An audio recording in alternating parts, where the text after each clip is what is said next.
Thanks everybody. It's a smaller group today, but I'm very glad that everybody persevered and got into the room. We're in our last few weeks. We'll be wrapping up by the end of the month. Initially, we thought maybe, oh my goodness, it's going to run too long, and then hello lockdown. So we will be able to be together for the rest of the month. Today's, you're going to notice a bit more of a challenge. We're kind of in that final 100 meters of the race at this point, and we're looking towards, how are we building this endurance? And there's different ways to build, to continue to progress in a workout.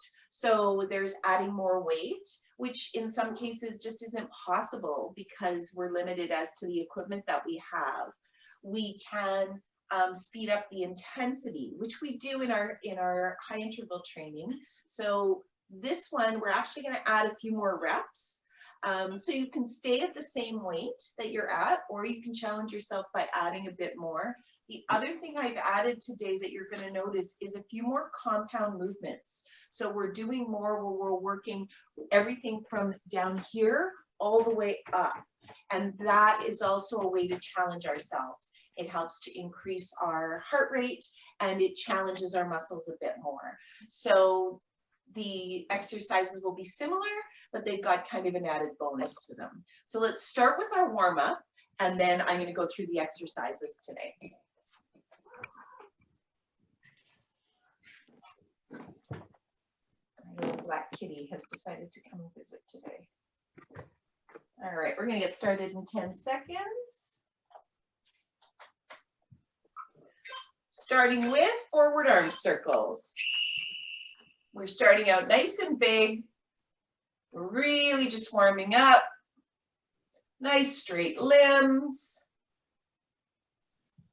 Now about half size, getting a little bit faster. And now for the last 10 seconds, we want to be really tight circles and really fast.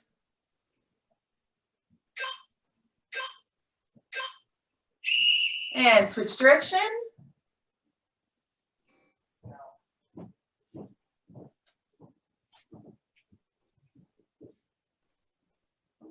And tightening those circles up, getting a little bit faster. And now really, really small and increase the intensity.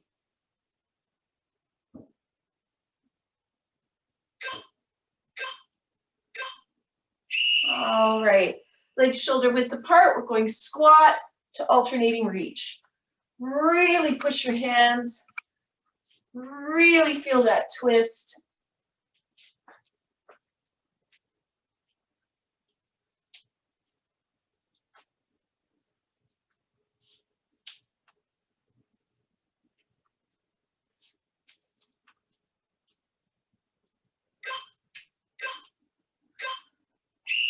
Big hip circles, push back, come all the way around. This is a nice, slow, deliberate movement. So warm up for belly dancing in a couple of weeks. And switch direction.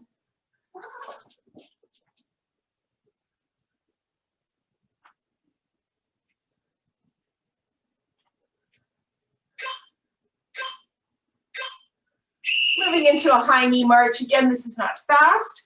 You're just really driving those knees up, trying to get them over your belly button.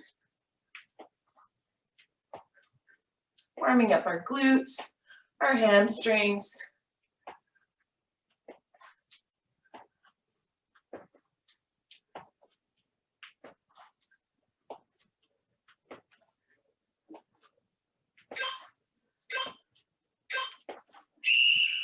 And we're going to go into some trunk rotations.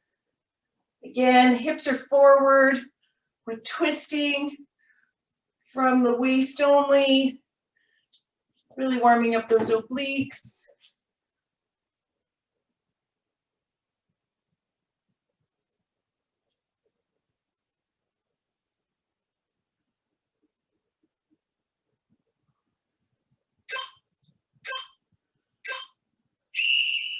Moving into our shoulder conditioning, our YTWLs. So Y, T, W, L. Back up. Really try and squeeze those shoulder blades.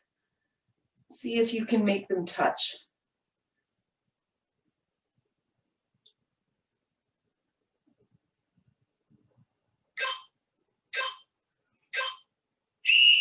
And finishing with 30 seconds of skaters.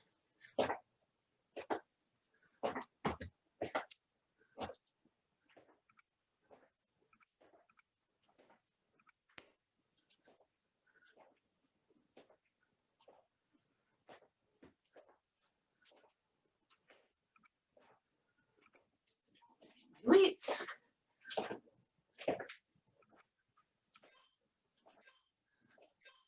And down. Good job, everyone. All right, we're gonna walk through the workout together. Just a minute, I gotta find my mouse. Where'd you go? There you are. All right. So today we're gonna do 15 reps of the exercises. And we're gonna walk through them together. So we always start with squats. This is gonna have a compound overhead movement. So you may want a smaller weight. So what's gonna happen is you're gonna have your weights up here, you come down into your squat, and then you're gonna do a cross arm rotation. So in that case, you'll do, actually let's do 5 on each side for that one. Then you're going to move into deadlifts. So a deadlift, we talk a lot about when we're working with our bent over rows and things like that. So the action of a deadlift is actually pushing back. So you're hinging down, coming down past your knees to your shins, and then coming up strong. That's the motion of a deadlift. So it's a hip, you're engaging the hip as you come back up. So that you're working a number of different muscle groups through the deadlift motion. From there, we're going into our reverse flies, which we've done before. So you're coming up and down. From there, we'll drop a weight. We'll go into our overhead tricep extension. Again, keeping your elbows as close to your head as possible. This is not the exercise. This is the exercise. Straight up, and that weight should disappear behind your head. Then we're going to do some serious ab work today. We are going to start with plank with alternate shoulder tap for 30 seconds. From there, we're going to roll over. We're going to go to in and out abs. So you're nice and tall, support with your hands, legs out, coming in and out. That's the motion for the in and out abs. Back up to standing. Feet shoulder width apart. You're going down with the obliques. So you're going to feel the stretch here, contraction here, and press. Again, we'll do 5 on each side for that one. And then we'll finish with our standing twist. Any questions before we get started? Yeah, quick question. Sure, Linda. So are we doing 15 reps or just 10 with some of these? We may have to take it down to 12 just because we're doing some alternate arm stuff. Initially I thought 15 was good, but I think we'll take it down to 12 today. We'll crank it up to 15 next week because we all are doing some alternate arm stuff. Okay. It was good in my head, but as I started demonstrating it, I was like, no, the math's not adding up. So we'll keep it at 12 because that'll make it even on each side. So where it's 12, you're doing 6 on each side. And then for the full range where we're doing the whole body, we'll go to our, we'll go back to our 12s. All right, is everyone ready? So pick your weights for the squat to cross arm.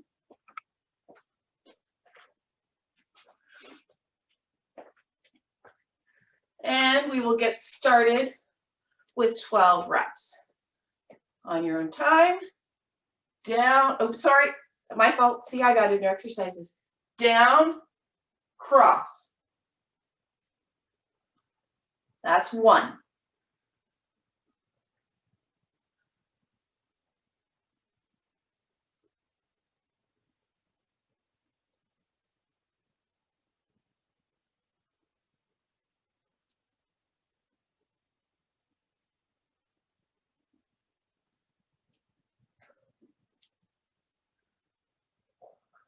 You really want to try and go across the body.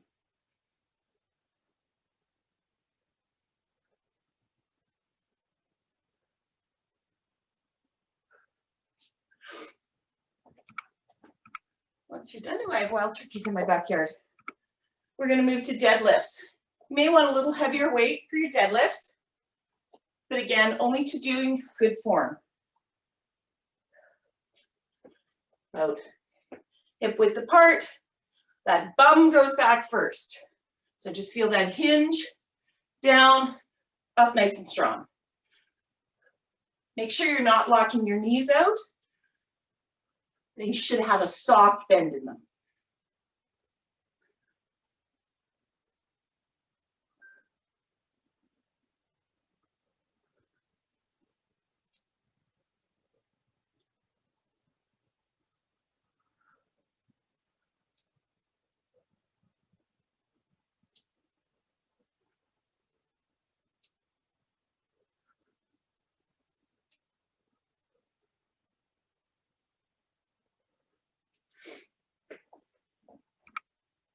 You're going to want a little lighter weight for your flies. Flies, your positioning is very, very similar to your bent over row. So you've got a slight bend, soft elbows, coming up and back down. Make sure you've got control.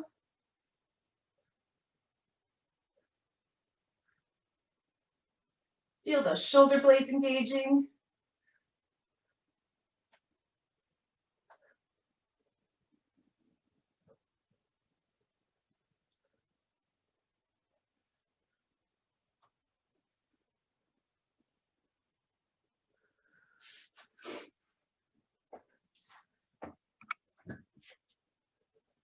From there, we're back to a single weight for our overhead tricep extension.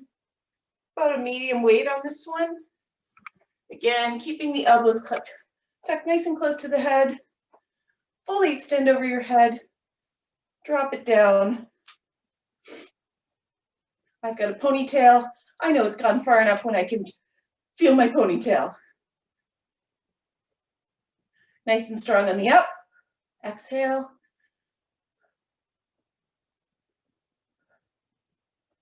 Nice.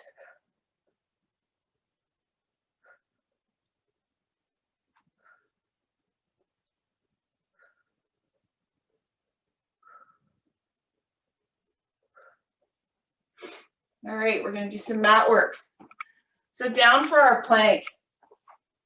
If you cannot do a fully extended plank, go down on your knees. I'm just going to get our timer here.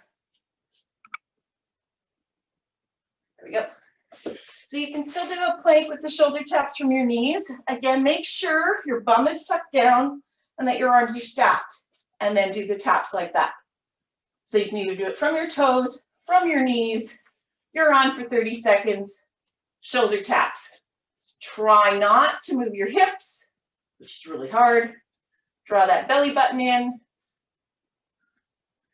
This can be slow and controlled. It's a little bit easier to control your hips if you're not racing through the taps. Almost there.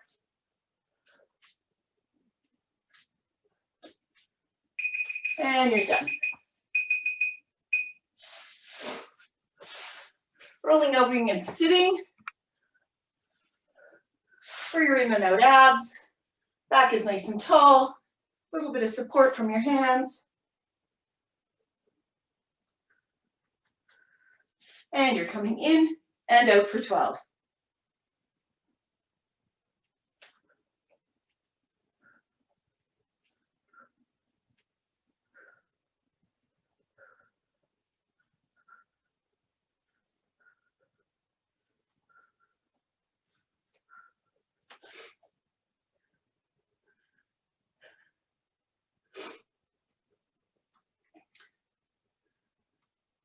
Brenda's doing it on her back to protect her lower back. If you feel that you're having some pain or challenges, go ahead and do it from your back.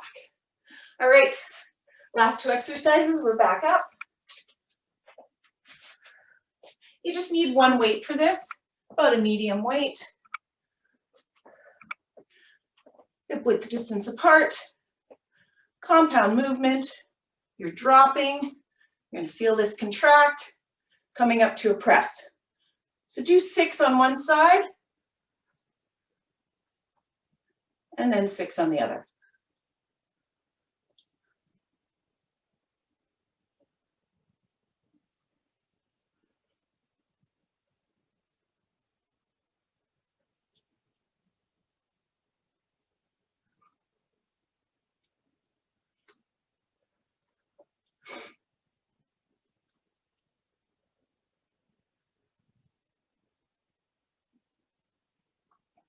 Make sure when you're bending over that you're in a horizontal or you're in a vertical plane. You're not bending forward, you're not bending back. It's like your back's against a wall.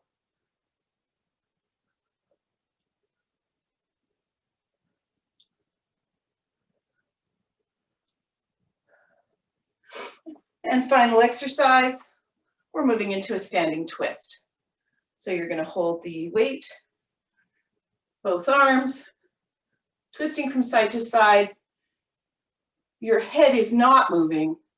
It's looking forward because that's the way the boat's going.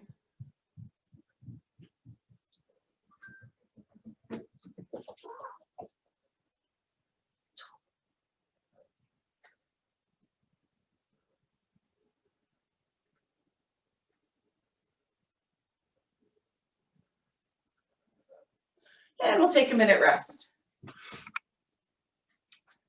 The next round should go a bit faster, just because we're working through the kinks.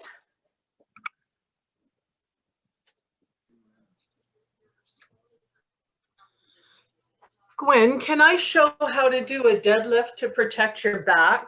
Sure Because can. I notice, so you keep your back straight. Instead of bending, you keep it straight, the hips go back, you come down, you have the, and you come up straight and the hips go forward.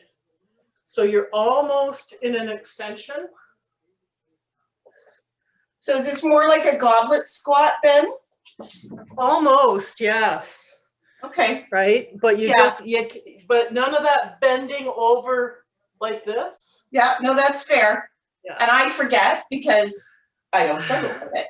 So certainly, and you can switch it right to a goblet squat. You're getting that same motion, right? You can certainly do it as a goblet squat. You can do it up here, right? So that is a good alternative. So thanks, Brenda.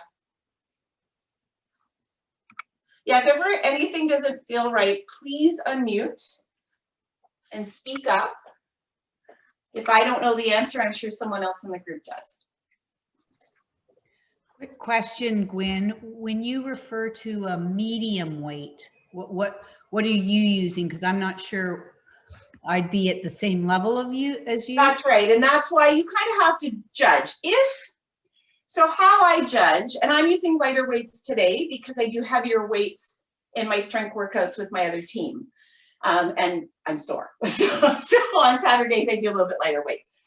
So if you have to, so within a round of 12, just as an example, if you find that it is tough to do those last 2 or 3 reps, I would call that your heavy weight. Okay. So if I'm doing an overhead press as an example, right, and I'm going up and down like this, okay, well, that weight's probably not much of a challenge for me. But if I hit like rep 9, 10, whatever, right, we're getting into this last week, and I'm really like have to focus and struggle, that's probably your heavy weight.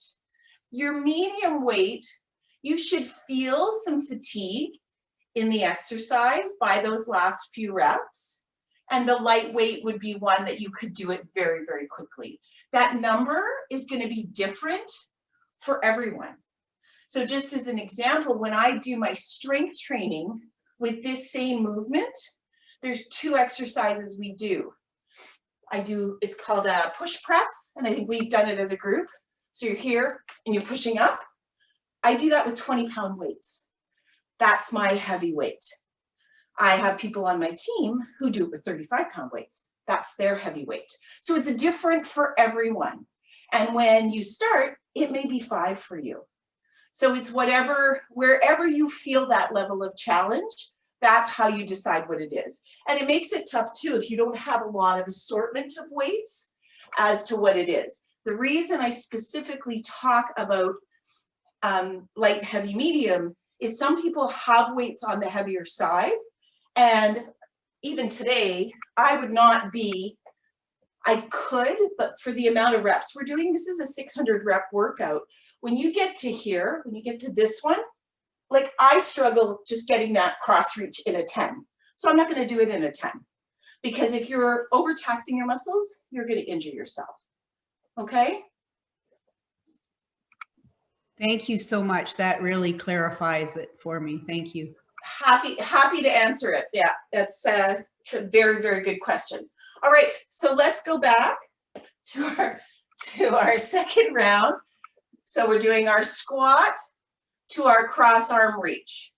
So 6 on each side, and on your own time, squat, reach.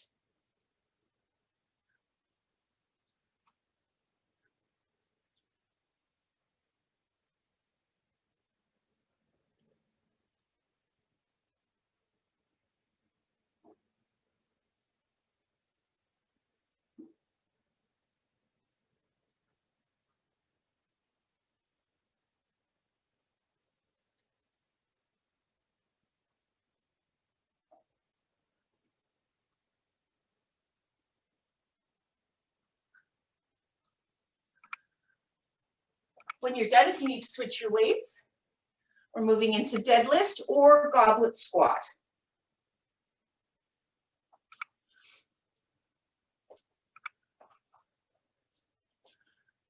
Yeah, see Nancy's got a kettlebell, that's a great option. So again, you're doing deadlift, you're hinging from the hips, coming down, pushing up. You're doing a goblet squat, get that weight in an area that challenges you, coming down, pushing up strong.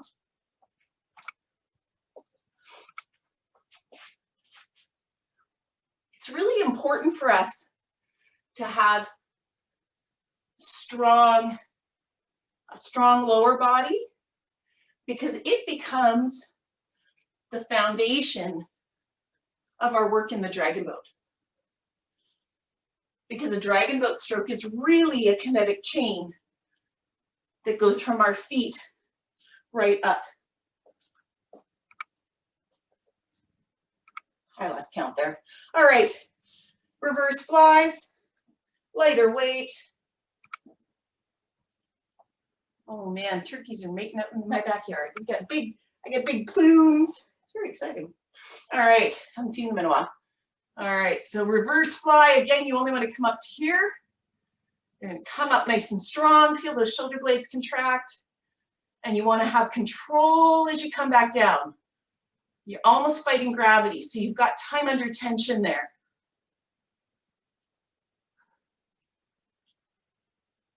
Nicely done, everyone.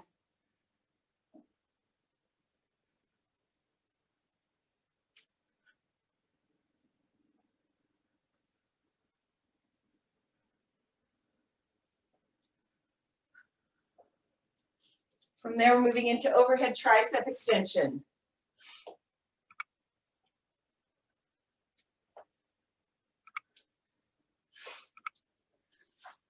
Arms nice and close, nice big extension, nice and strong on the up, exhaling.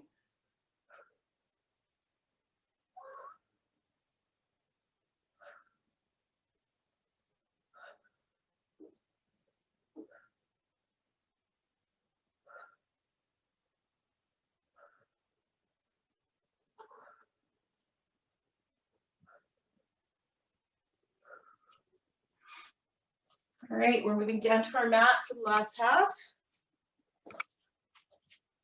I'm gonna go on my toes this time. So you're either gonna do toe plank or you're gonna rest down on your knees, and we're gonna do 30 seconds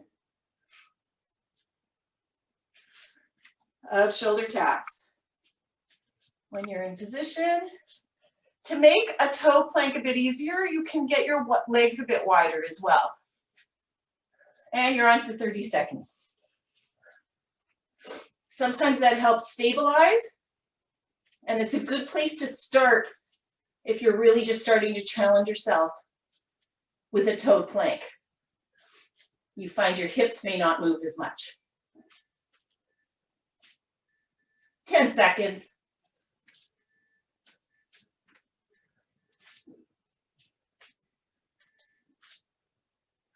And down. Well done. I can't see most of you because you're not on camera, but I know how hard a 30-second plank is. All right, sitting up, moving into our in and outs. Again, if you struggle with some back issues, you may want to be on your back, doing more of a reverse crunch, but you're pulling in tight and extending. And at no point do you want your feet to touch the ground.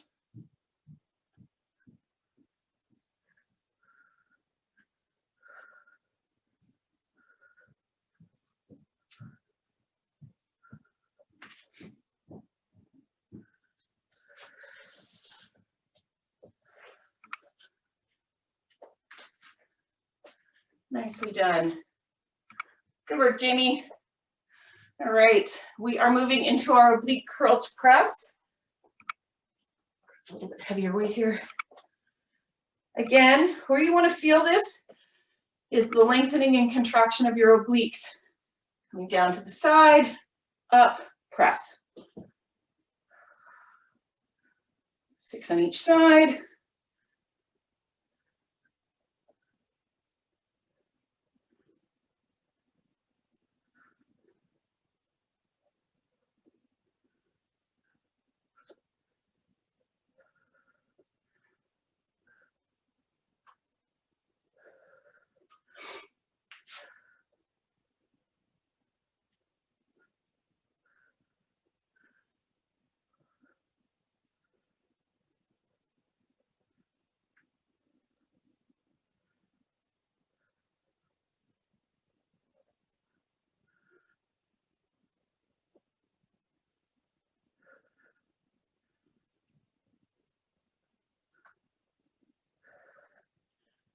And we finish with the standing twist.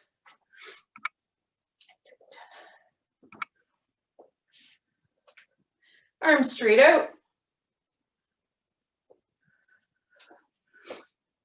Keeping your head facing forward.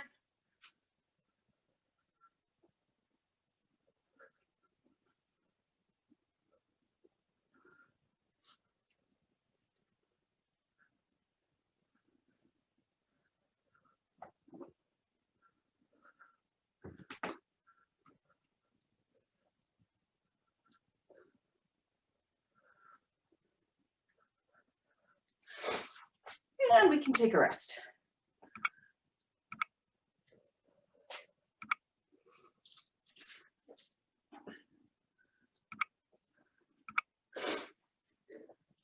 One of the things my coach said to me, so he starts our Sunday morning workouts, which blessedly I don't have tomorrow, with some paddling technique training. And there's always some real nugget I take away from it. And so he was talking about paddling. And so he was talking about the fact that he has never used a seat pad in dragon boating. So I don't know if you've ever been to a camp or had, you know, what do they call it, Dragon's Kiss or whatever. So we were all quite shocked that he's never actually used a seat pad for dragon boating. And so I thought this was so interesting, and this is what I want to share with you today. He said, one of the reasons you get a blister is because you're moving too much on your seat. And we all think about that. You know, they always say swing your hips, rotate. So that's why we get blisters, right? That's where we get it right here, typically on our gunnel side leg. And he said, He comes from a canoeing background.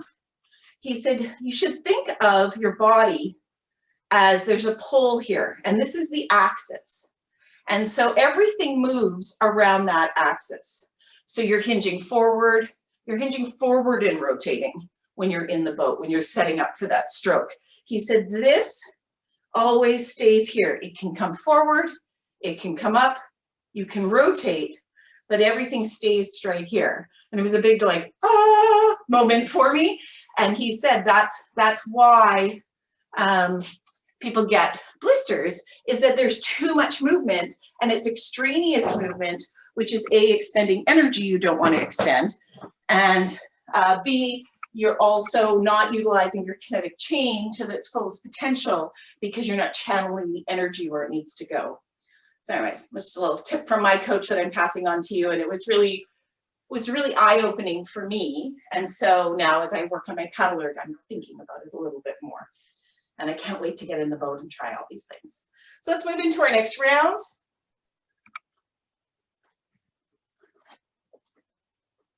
Starting with our squats to cross arm extension. 4 12 reps, go.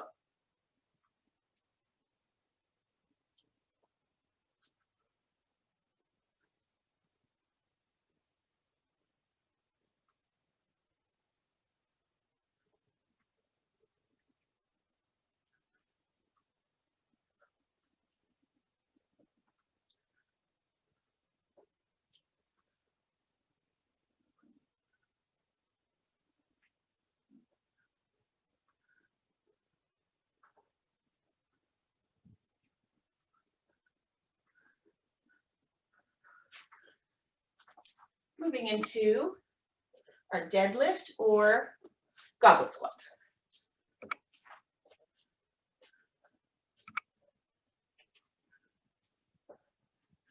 Those weights, the thing we haven't talked about, if you're doing the deadlift, make sure they're almost skimming. Whoa, that was terrible form. I just saw myself in there.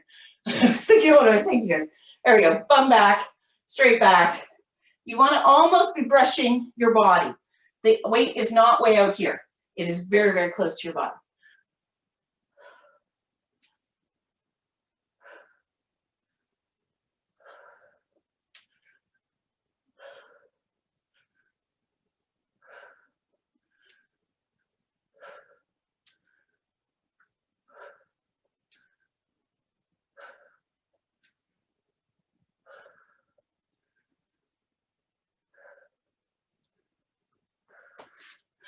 All right, moving into reverse flies.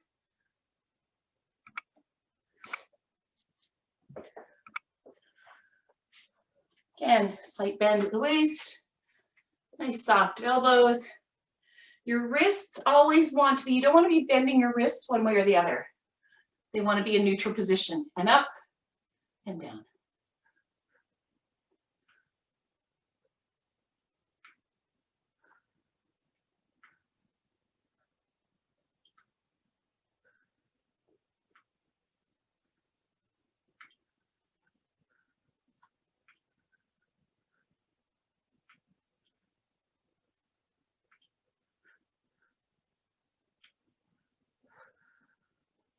Switching your weight for your overhead tricep extension.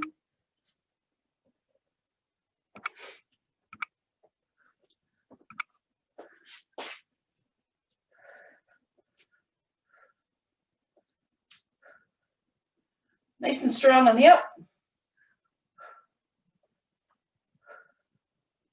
Controlled on the way back down.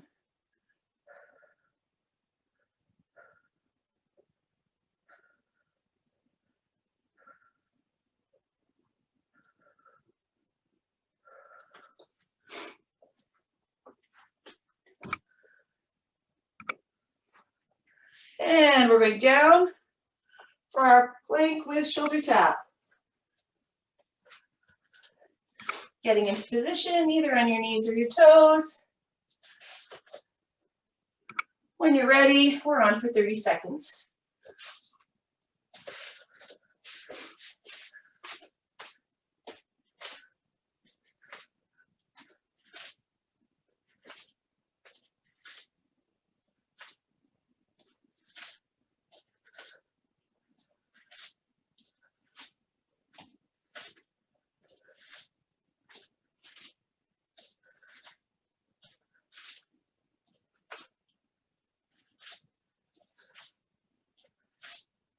and down.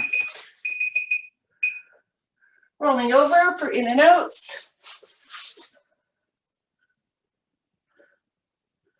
Or if you struggle with your lower back, you can do a reverse crunch. Coming in nice and strong, legs out.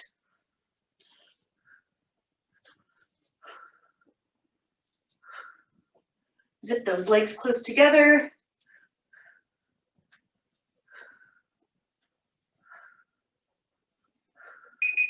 Oops.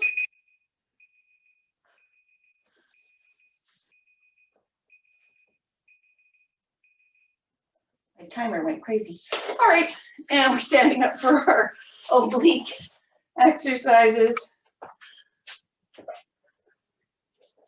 Again, we're doing oblique crunch, overhead press. So straight down, up strong. 6 on each side.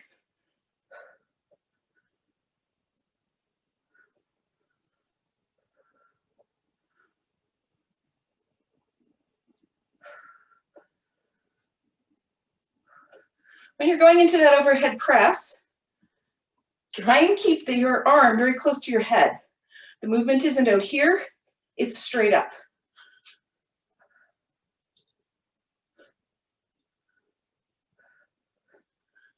We're almost trying to throw the weight up to the ceiling.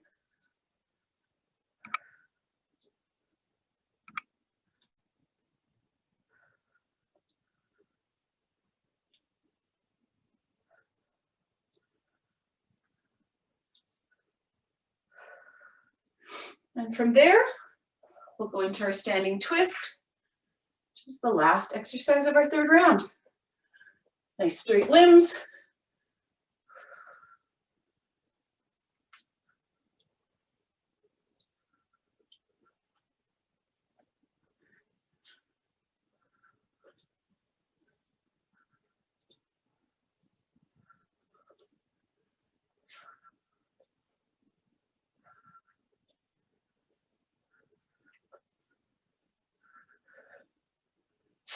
And break.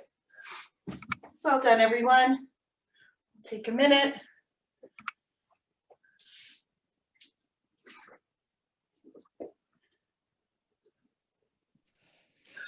Mike, it's Nancy. Can I just ask you about that tip from your coach? Yes. What does he say about the inside butt lifting off the bench? Is that wrong? He didn't go that far with it, and we get kind of a little tidbit each week. Okay. But what he was getting at was we move too much, and we move back and forth on the seat, like forward and back, and that's what causes our blister situation. But what it does is it doesn't make us effective paddlers. Right. So there is going to be movement on that axis, right? Like there's no way we couldn't have that movement. But the point he was trying to make is, and I know I'm guilty of it myself, I find, you know, my butt pad is like slipped over the front edge after a 500 or something like that. And so that's a physical reminder that that part of my body is moving too much. And so I'm not as effective in the boat. But there is hip transfer, and he hasn't really talked about that a lot. I was on a call for a national team with, I guess he's the premier director out of Montreal. And it was really interesting because he was really breaking down the stroke into very, very finite detail and how to even do weight transfer. And so he was talking about, he wants weight transfer on the toes, not on the heels. And so, and I've always been weight transfer on the heels. So, you know, that's where you're really getting into the subtleties and the details of paddling, right? But I guess don't try that in an OC. Exactly. Yeah, we'll be in those. If you keep it on your heels, you're okay. Otherwise, you're going to be zigzagging down the course. That's usually how I paddle out. You would think you're like my inside buttock always lifts because you're trying to reach out, right? Right. So maybe I'll see Jim. They're even modifying, and I know we're starting to run behind, guys, but they're even starting to modify the concept of how far we reach out. And so from both the program director, Matthew Smith, and from Chris Edwards, they were talking about coaches tell you all the time to reach kind of as far as you can. And I've heard that for the 9 years I've been paddling. And they said, but the reality is if you're way out here, like if you're forcing your body to go farther than it is as you are set up, like I look at Bernita, she's got nice big long arms. I have little short arms. I have a very long torso. If I'm trying to get way out here, how much strength and force do I have when I'm connecting with the water out here? So they're starting to modify how they're coaching us and having us bring it in a little bit more so that we can get that power on the blade. And that seems to be coming across the board. So I think it's a bit of an evolution. And we certainly had that with our OC training, which for me as a short-armed paddler and short-legged paddler, I found I had way more on the water, modifying a little bit. So, you know, I think we learn more about the sport, and we learn more about body mechanics, and we just get better. This is maybe a little delicate, but I think important for the new paddlers. The other thing that helps to reduce those butt burns is not to be wearing regular panties, but to be wearing thongs or going commando. That makes a huge difference. So if you're new and you don't have any thongs in your undies drawer, go out and buy a few, because it's really better to be wearing a thong when you're paddling than, or going commando, than wearing regular panties, because that's where you get the butt burn, is you know, where that elastic is at the top of your leg. You're exactly right, Lorraine. That's a great tip.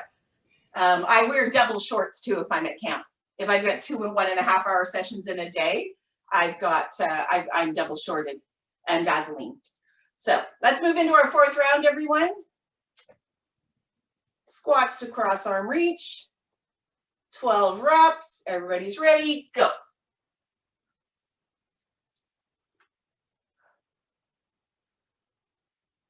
Yeah, we don't want to scare Jamie too much. It's a little bit like when, you know, you have a friend who's pregnant and everybody gives them all kinds of great advice.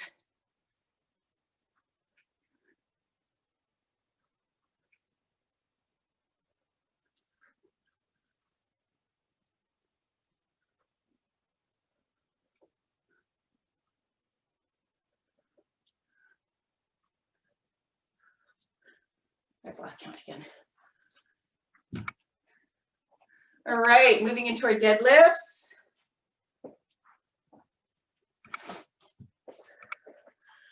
This round, I want you to really think about coming up strong. So you're going down, up strong. Really clench your glutes. Push your hips forward.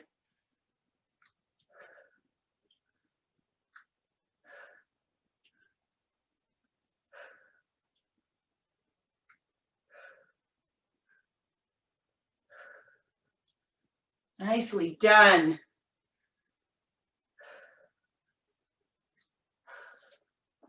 Moving into our reverse flies.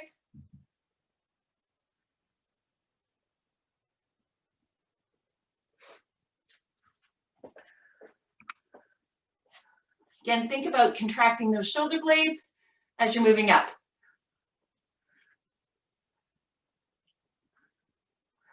Exhaling on the way up.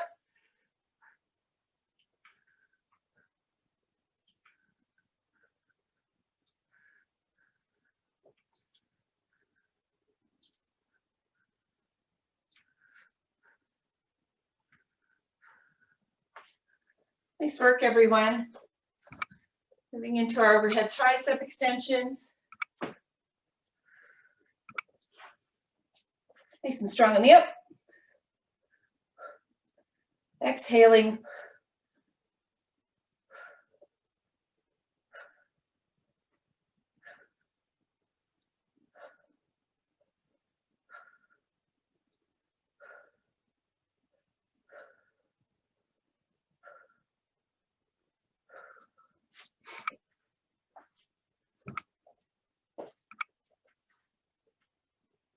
Nice. I like all those nice, tall, straight bodies. Good job, everyone. All right, we are moving into our fourth plank. If you are doing a toe plank and finding the taps hard, just stay in the toe plank. I prefer you did that, then go down to your knees. And you're on for 30.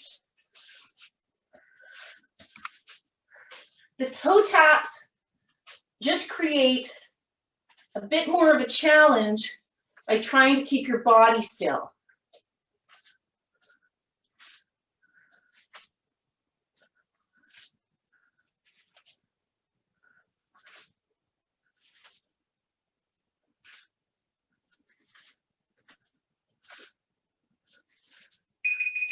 And you're done.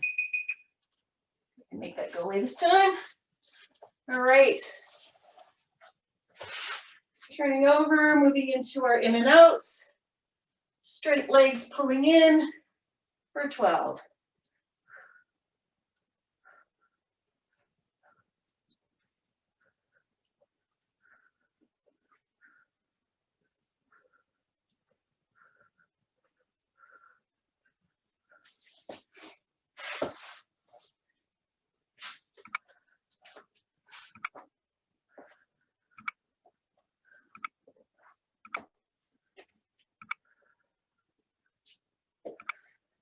Back up to standing, moving into oblique curl to press.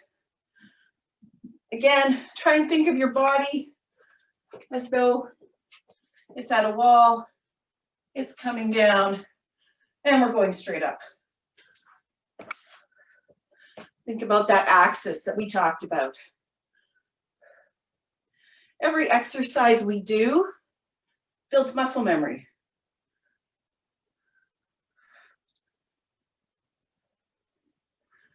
It's going to be a long time, but when we feel that paddle in our hands again, I know after a winter, when I get out to spring training camp or get in the water for the first time, you think, am I going to know what to do with this paddle? And all of a sudden, it all just comes rushing back to you. Or not. You have to remind your body of certain things.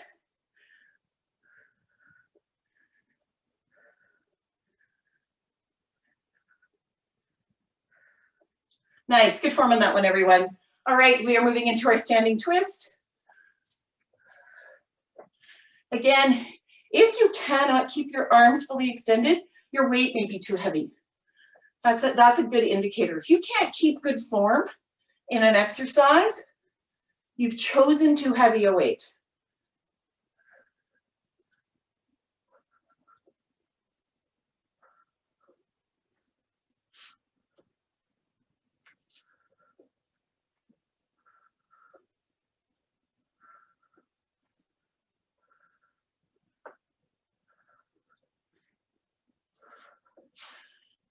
And we'll take a minute here, grab a little water and move into our last round.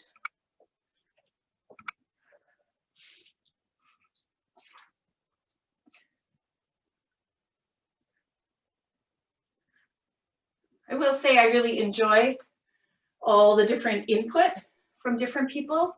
So never be shy to unmute. We just have to keep an eye on time, but it makes it feel a little bit more like we're all together.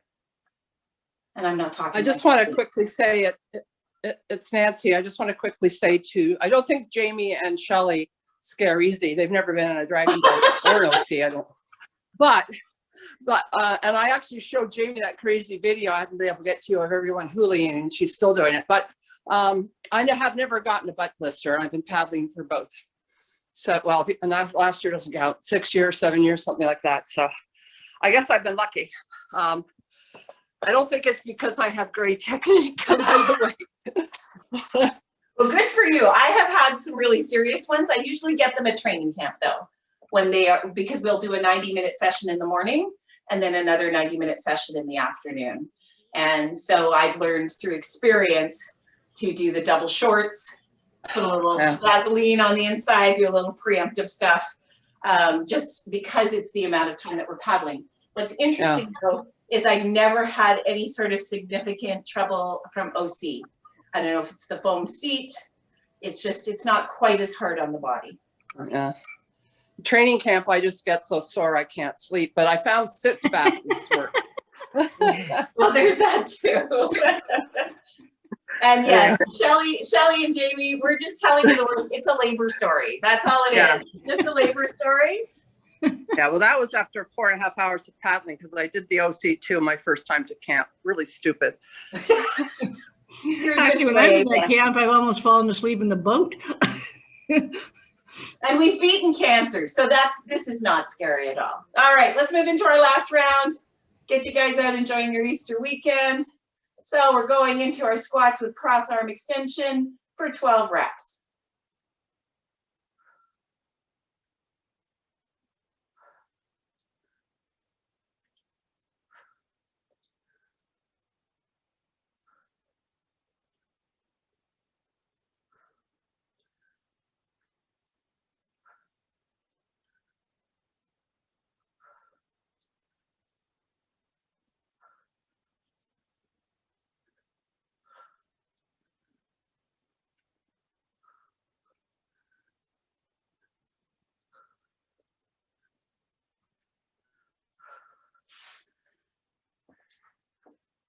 Nice. Nice form, you guys. Moving into our deadlifts or our goblet squat. For 12. Again, brushing the body, butt back, up nice and strong.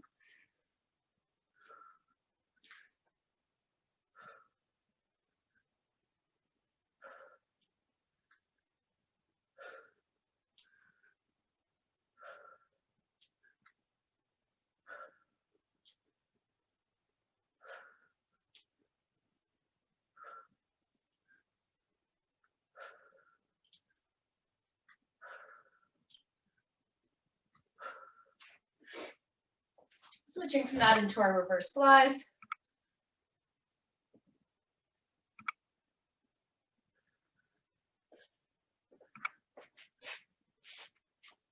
Coming up nice and strong, controlled on the way down. Exhaling on the way up.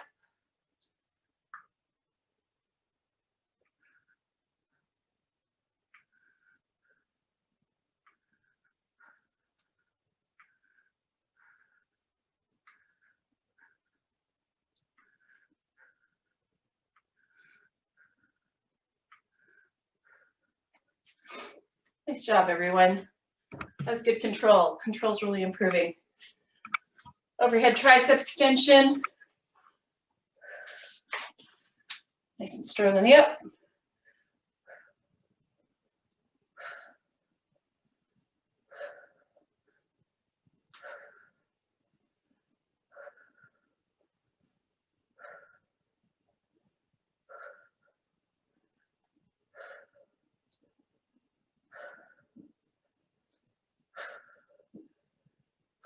Best part about all this tricep work is we look great in tank tops. All right, we are moving into our plank with shoulder tap. Again, whatever form of plank, but I prefer you eliminated the tap before you eliminated your form. And when you're ready, we're on for 30 seconds.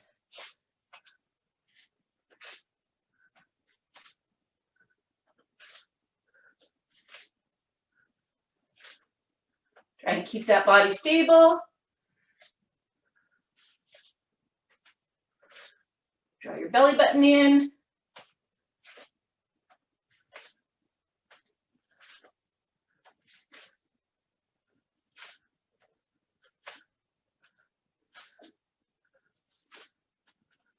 And down. Rolling over. Your in and out abs or your reverse crunch on your back. For 12.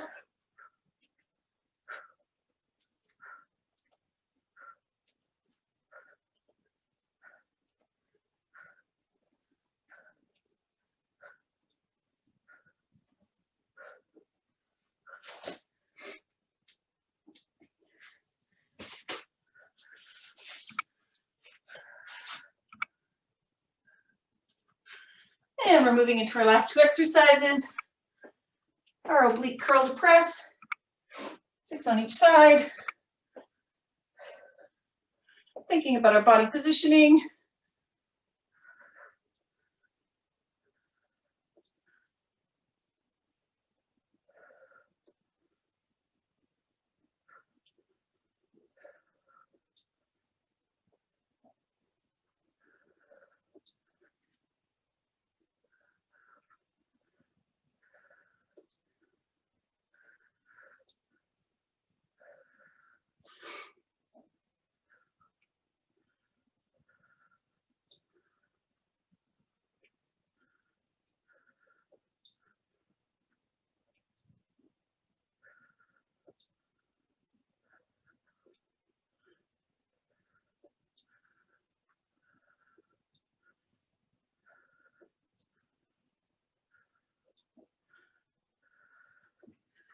And to finish out, our standing twist.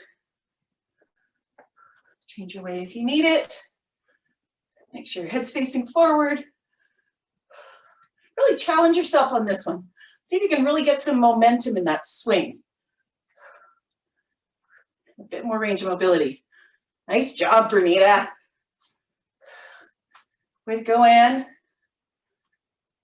Good job, Peggy. Colleen's just a swinging it there. And Jamie always works hard. Good job, everyone. I lost count of reps because I was watching everybody. What a great job you guys did. All right, let's move into a quick cool down so we can enjoy our weekend. Hopefully the Easter Bunny brings you a little chocolate. All right, so let's start with some shoulder rolls. Let's go forward, nice big round rolls for 5.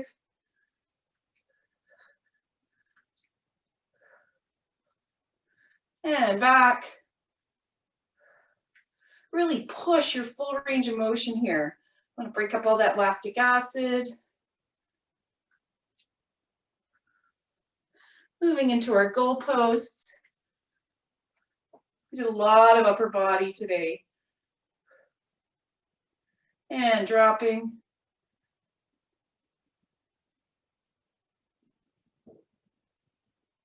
Back up. Down. One more time. Down. Let's do a cross arm stretch.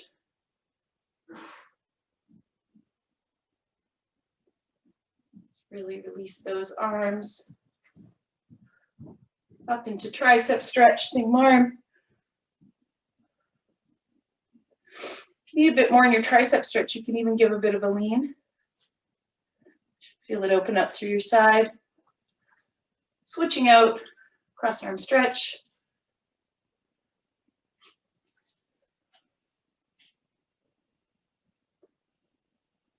Into the tricep stretch.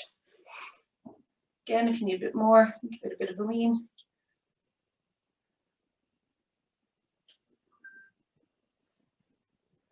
And release. Let's move into a trunk rotation. So separate the feet a bit, hands on your hips. Again, just twisting from here. And have a look at the side wall.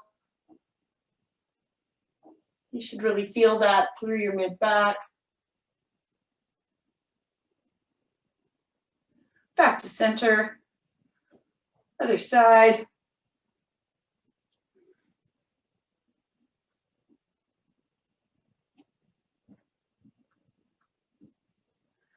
Back to center. Let's do a nice big deep breath in and go into a forward fold. On your exhale, folding down. Whatever your range of motion is today. Keep your knees a bit soft. You don't want to lock them out. Stay here for 5 big deep breaths. You should find that your hamstrings release and you get a little bit lower in the stretch. Really focusing on exhaling. and emptying those lungs out.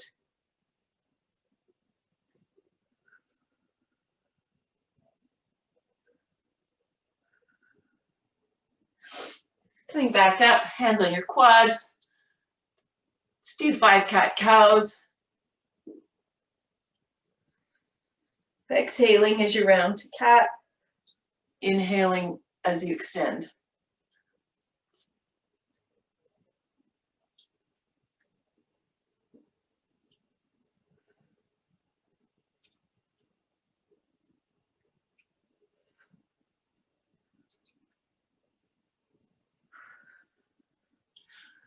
Let's move into our figure 4 stretch.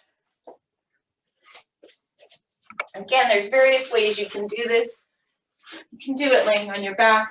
You can do it in a seated position, where you're basically crossing your ankle, cross your other knee, and you're just seeing where you're getting that release. So for here, it could be here if you're sitting. This is a good one if you want to try and feel more, because you can kind of move your body closer. If you're on your back, this may be enough for you. You can move it into a parallel, or you can do a full stretch on both legs. Just see where you feel that release. And switch legs.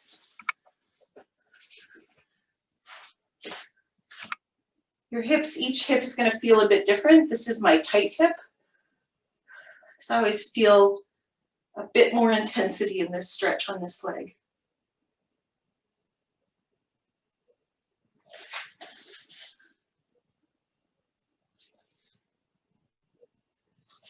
And back up to sitting. Bringing the soles of your feet together, just letting your knees fall open. You're nice and tall. Just get that groin stretch.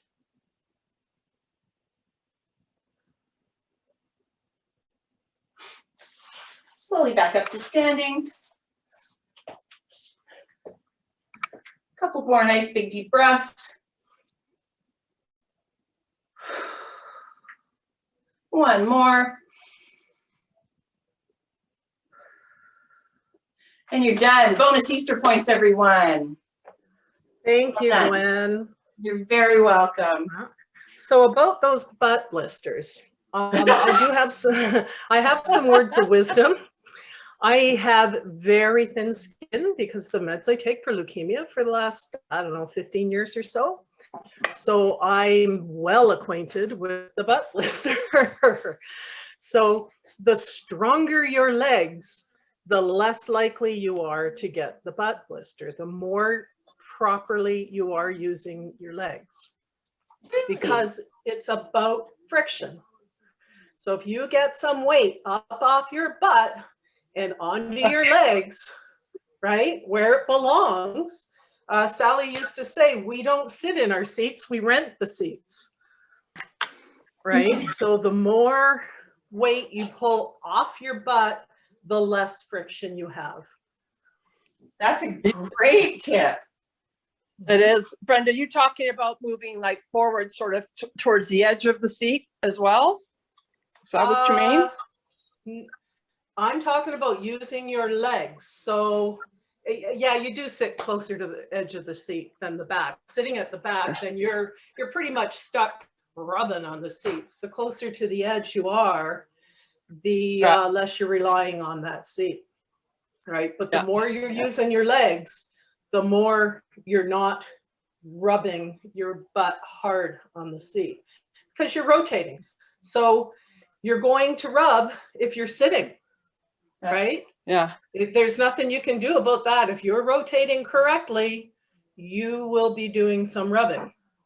If you don't have any weight on your legs, you're going to be doing more rubbing, right? The legs are key, very, very key. A lot of the power for the stroke is in your legs. There's a lot going on there. So yeah, they say what's the percentage? I always forget, but people think it's an upper body sport, but it's really whole body. There's I forget the percentage. Is it, Gwen will know. Is it like 40% legs or 60% legs? It's one or the other. I don't know the exact percentage, But it's a lot. Right? It is Both a lot. are high. Well, it's where It it's is. where the chain starts, right? Like it's that drive that really starts everything, right? It's the drive that starts everything, and it just continues to move. So it is why we focus on squats and all of these different exercises, because if you only do upper body, you're not going to have that's where the bicep paddlers come in, right? Because that's where their strength is contained. That's why our core is so important, because as we drive, if we don't have a strong core and go down, we're going to collapse. And again, then we have to rely on our biceps, and our biceps can't do the work. It can do it through a start, but you'll never maintain it through an entire like 200 or 500. Well, that's why we beat the young teams who are just powering through. That's right. I've kept afterburn like videos that Cheryl, I forget her last name, like, and maybe Andrew has shared with us.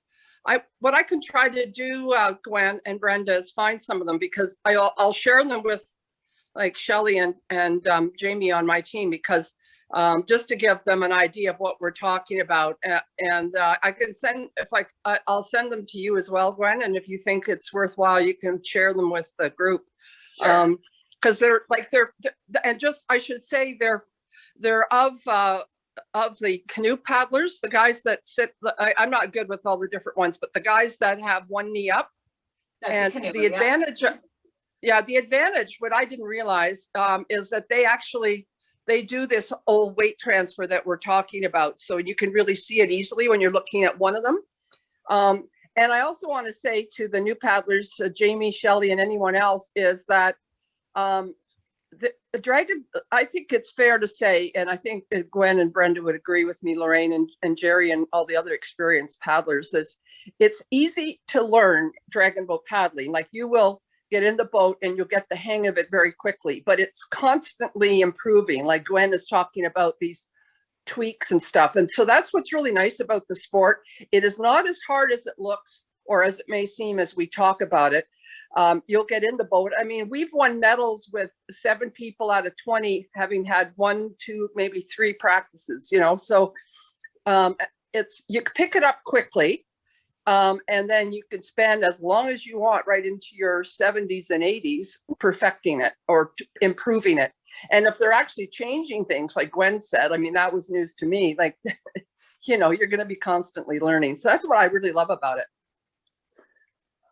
And I will just along with others, say that for those that want a third choice on the panties, if you buy the seamless underwear, the one-piece seamless boy shorts, so it's kind of akin to what Gwen's saying, where she double shorts. But if you don't want all that extra material, if you buy the lycra infused cotton lycra boy shorts that are seamless, totally seamless, that helps too. Yeah, I'm with you on that one. I don't like going commando, and I don't like wearing thongs. No. So yeah, but don't wear cotton underwear.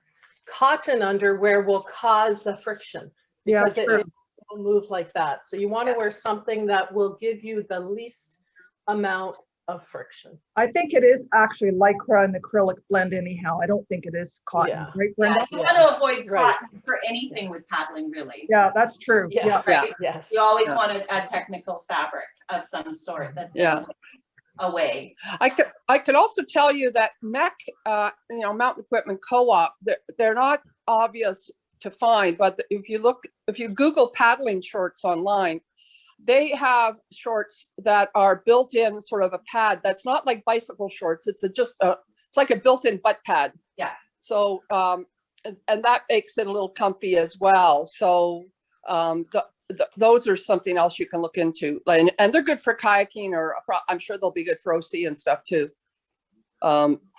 So which pants are those? But who's the? I think if you Google paddle shorts, if I find them, I'll check for them. They're black, and they have if you look at the back, you can see this big round seam, and it's kind of stitched through. So, but it's like, it's basically built in, but it's not like, I haven't got a pair of bike shorts, but I think those are 2 separate pads on your butt. This is across. It's like sewing a butt pad inside your shorts, but they're quite comfortable. It's another layer of neoprene, Nancy. And Brenda, I think Regatta sells them.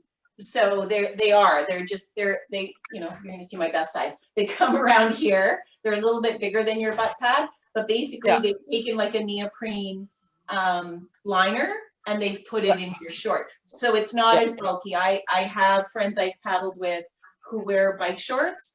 I could not wear a bike short. That would just distract me the entire time. It is too bulky. But again, you'll find what works for you, and you'll find where you feel comfortable with it. And the truth is, when you start paddling, what we're trying to do by giving you all these tips is so that you don't develop all the bad habits that we've all had and some still have after all these years, because I've seen early video of my paddling, even at the Canadian Nationals, and I'm like, how was I ever allowed in a boat? Like, it's just, I'm like, don't ever let that see the light of day. You know, I'm hunched, I'm using my arms, I'm doing these things. They're all habits. And so one of the advantages is, as the sport evolves, is new paddlers. And when I used to mentor with Not Abreast, I used to say, you guys are so much farther ahead than I was when I started. And I'm just coming up, I haven't even been paddling for 10 years. But the knowledge about the sport and how to evolve the sport and how they're you know, taking canoeing, because it really, most of the top coaches were canoers, high-end canoers, and in the sprint canoes. And even if you watch the time trials for Katie Vincent, I was just watching some video of her. She's training out at Mississauga now to get ready for Tokyo. And so Chris was saying, like, go watch her time trials, because he was talking about the pole vault. You'll hear coaches talk about that. And what that is when you're out, you're not moving the water. He always says, if a coach tells you to move the water, or if he tells you a paddler moves the water, he says, I don't want that paddler. He goes, I don't want a paddler who can move water. I want a paddler who can move the boat. And so what she does, it's beautiful to watch. She's planting that paddle and she's bringing her body up to the paddle. And that's what's moving the boat. He said, think of a little kid on a scooter. The kid is not moving the ground. The kid is moving that scooter with his body weight transfer. And that's what Nancy was talking about, is that body weight transfer. So that's something that for me as a paddler, I started in 2013. It's been said to me, but never explained in that way. And so it was kind of a light bulb for me, that because I've always heard move the water, get that deep water, move it. But what we're really trying to do is we're trying to get that boat going. That's what we're trying to do. And so it's that effective weight transfer that starts in our feet and comes right up, and we're pulling. That's what's taking that boat across. And when everybody's doing it, it is such a rush. It is like one of the best adrenaline rushes you will ever have. And even when I've been in a boat, typically if a boat feels that way, we win. But if you don't win, you just have this surge of adrenaline, because you can feel everybody hitting at the same time, and the power of that boat. And, you know, as Nancy said, you know, you can have, the last race I was in a hopefloats boat, which is very ironic for me, in Stratford. And there were new paddlers in that boat, and we just felt like we were flying down the course. It was just amazing. Estelle and I were both in that boat, and our friend Monica, and helping fill out the boat for them because they were short. And it was just such a rush. We won with open water in the division, but it was just, we felt so great. And you could just see it in all the paddlers' faces as we were disembarking in the marshalling area, that everybody just had this surge of adrenaline from what they accomplished. And I think that even if we hadn't finished first, you still feel that way. Like, you just know you were firing on all cylinders. And I've been in boats like that. I was in a 2K where we took 7 of 8 boats, and we took 3 on a corner. And we were in our 1,500 meter turn, which doesn't mean a lot to people. I'm doing 2K, but you do 3 turns. So you're doing a 500, 500.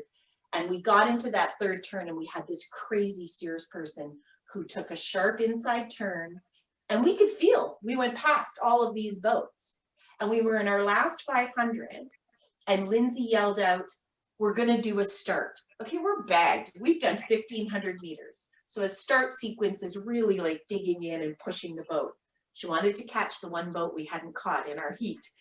And at 1,500 meters, suddenly this surge of energy came into all of us. It was a women's Warlock boat.